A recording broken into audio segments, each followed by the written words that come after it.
How about visiting my parents this Christmas? That's how it all began, and it marked the start of a very difficult period. My name is Mary, and I'm a 35-year-old housewife. I met my husband Jack at work, and what began as a workplace romance led to marriage. Shortly after, we were blessed with our lovely daughter Emily. I decided to quit my job to focus on raising her, and now, at 6 years old, it was time for us to visit Jack's parents for the first time. Their home was quite far from ours. "Hey, is dinner ready yet?" My mother-in-law's voice echoed through the house. "Yes, just a moment," I replied, bustling around the kitchen. Her gaze, cold and critical, followed me. "You're so slow, Jack. How can you stand such a sluggish wife? Other wives are much more efficient. She really is too slow, and it's a problem." I was taken aback. What was Jack doing? He was sprawled on the couch, watching TV as usual. I wanted to argue back, but my mother-in-law's words kept coming. "After breakfast, you've got yard work, then organizing the attic, and after that, cleaning out the shed." It was supposed to be Christmas, a time for relaxation, yet here I was, working nonstop while my husband did nothing. I was exhausted and could barely move. I collapsed on the living room couch, sighing deeply. "Who said you could rest? Start on lunch now," my mother-in-law commanded, not missing a beat. "I've been working all this time. Can I rest for a bit?" I pleaded. "A wife is essentially a maid. You think you can just sit around and eat for free? Get to work." My husband's hometown was in the countryside, where old customs still held sway. It was an outdated way of thinking, but even in the past, wives hadn't worked this hard. "Can you give me a hand, honey?" I asked. "No way," Jack replied curtly. He did nothing at home and was even worse at his parents' place, just drinking and lounging around. "I need to go buy some groceries. Will you come with me?" I asked. The supermarket was far, and since Jack had been drinking since morning, I had no choice but to walk, as I didn't have a license. A 30-minute walk one way was too much for me alone, so I asked if he could at least help carry the groceries. His response was a quick, "No way." I was furious. I imagined throwing a trash can at him, but instead, I trudged to the store alone. "Fine, I'll just buy tons of marshmallows." Finally, I made it back after a grueling 30-minute walk. Carrying groceries in both hands, I staggered into Jack's parents' house, completely exhausted. I set the bags down and collapsed into the entrance, letting out a long sigh. Just then, I heard my mother-in-law's irritated voice. "Hurry up, you're as slow as your mother." "I'm sorry," I heard my daughter Emily apologize in response. At that moment, I felt like a robot running on empty, my energy completely drained. Ignoring my fatigue, I sprang up and hurried toward the source of the voices, stepping over my husband, who was lounging around. I thought I heard a faint whimper from beneath me, but I ignored it for now. I rushed into the kitchen, where the voices were coming from, and saw the scene unfolding. "What's going on?" I demanded. My mother-in-law and daughter both turned to look at me. "Mom, you're back?" Emily's face lit up, her eyes still glistening with tears. My mother-in-law was seated in a chair, looking haughtily at the scene. "What are you doing?" I asked. My mother-in-law snorted, and Emily explained hesitantly. "Rima said she was hungry and told me to start cooking." "My goodness," my mother-in-law interrupted. "A useless granddaughter who can't even cook. What have you been teaching her? Like mother, like daughter? I wonder if she's really my son's child." I couldn't hold back anymore. "She's only 6 years old. How can you expect her to cook? And to say such things to your own granddaughter?" My mother-in-law's face flushed red with anger. "What are you implying? An old woman like me shouldn't work? You're the terrible one here. A wife is like a maid. It's natural for her to work quietly. And the daughter of a maid, she's also a maid. Who do you think lets you live comfortably? It's my son's hard-earned money you're spending. It's only right to respect your husband and me. Stop complaining and get to work, maid." With that, she stormed out of the kitchen. I was left stunned, unable to come up with a response. I was too stunned to find the words. My mother-in-law had gone to the living room where my husband was, and I could hear snippets of their conversation. "Your wife is so useless, not even as good as a maid. But don't worry, Emily will grow up and be useful. Just a bit of patience. You've had a tough time, haven't you? You know you can always come back home. Divorce might be a good idea, but we'll need a maid. Maybe we should all live together. I'm fed up with my job anyway. Let her work and I'll enjoy a laid-back life in the countryside." My husband's horrifying statement left me in shock. I was stunned into silence. Oh, that sounds good, my mother-in-law agreed. I stood there, frozen, fists clenched tightly. Suddenly, a warm hand gently covered mine. It was Emily. I looked down at her concerned face. She gazed up at me, worry etched on her features. I crouched down to her level and spoke softly. Emily, do you like Daddy? She hesitated, not answering immediately. Of course she wouldn't. My husband had been indifferent to parenting. He barely interacted with Emily or me. When he came home from work, he lounged on the sofa, watching TV or fiddling with his phone. On weekends, he went out drinking and came home late. Since he couldn't go out much anymore, he had taken to drinking at home until late, his hangovers becoming a routine. During long weekends, he either lays at home or went out with friends. We rarely had family outings. When was the last time we went on one? How many months or even years had it been since we had a family trip disguised as a visit to the in-laws? I was certain my husband didn't even know what grade our daughter was in at school. He was completely unaware of her likes, dislikes, or aspirations for the future. It was no wonder Emily couldn't say she liked her father. He showed no interest in her life. So I asked her again, "Do you like Grandma?" "I hate her," was her immediate response. I couldn't help but smile slightly. No surprise there, considering how she was always being yelled at. But then Emily said something that took me by surprise. "Grandma bullies Mom. It's supposed to be Christmas, but Mom never gets to relax. She's always being told to do this and that. Grandma is mean." Children observe more than we often realize. With all the direct commands my mother-in-law issued, it was clear Emily was aware of the situation. I chuckled and asked, "Emily, would you like to live with Grandma?" She shook her head. "What about Dad?" "I don't need him," she responded immediately. Her quick answer confirmed my decision. The next morning, I took Emily out early. By the time we returned to my in-laws' home, it was already dark.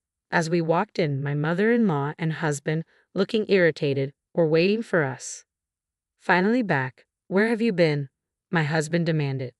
"Just out and about," I replied, evading his question.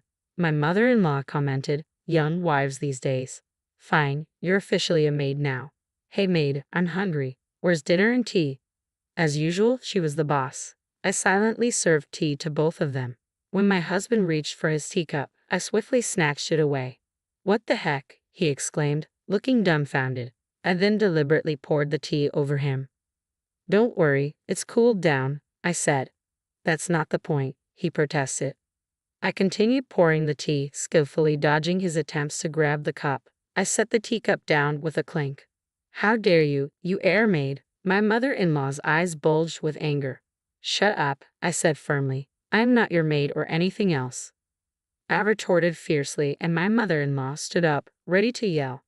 I cut her off before she could speak. "What? A son's wife is not a maid. If you didn't know that, let me teach you." "I am not a maid," I declared, pressing my point. My mother-in-law's mouth flapped open and closed, but no words came out. I glared at her, my frustration boiling over, and leaned in close.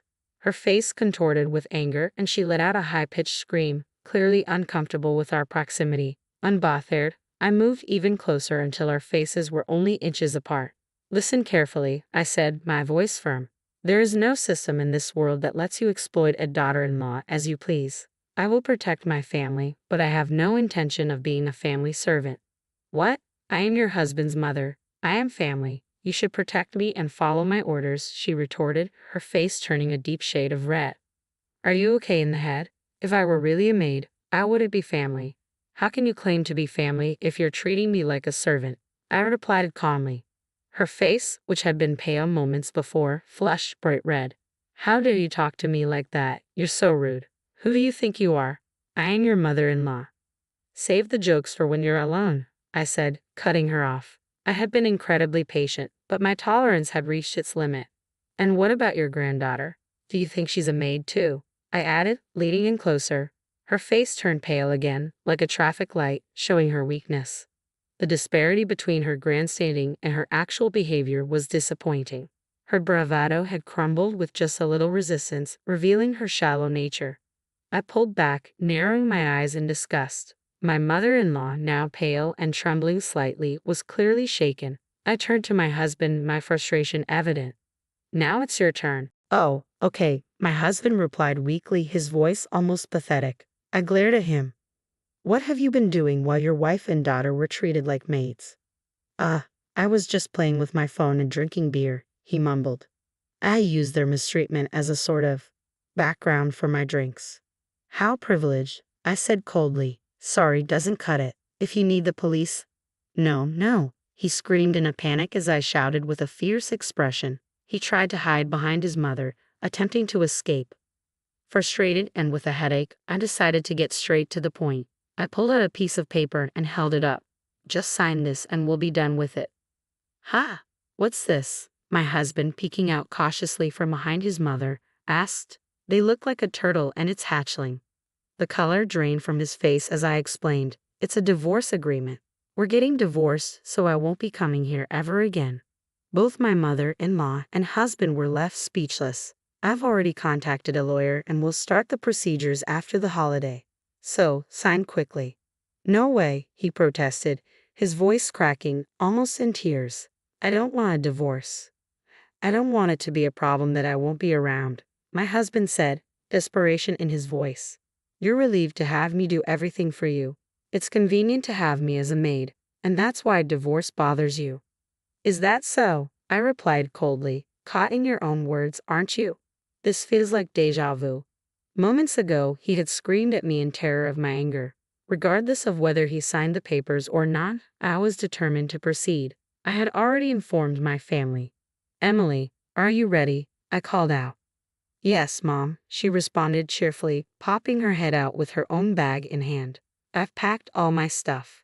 I turned to my husband, luggage in hand, and said, We're going to my parents' house now. What? He exclaimed. Don't joke.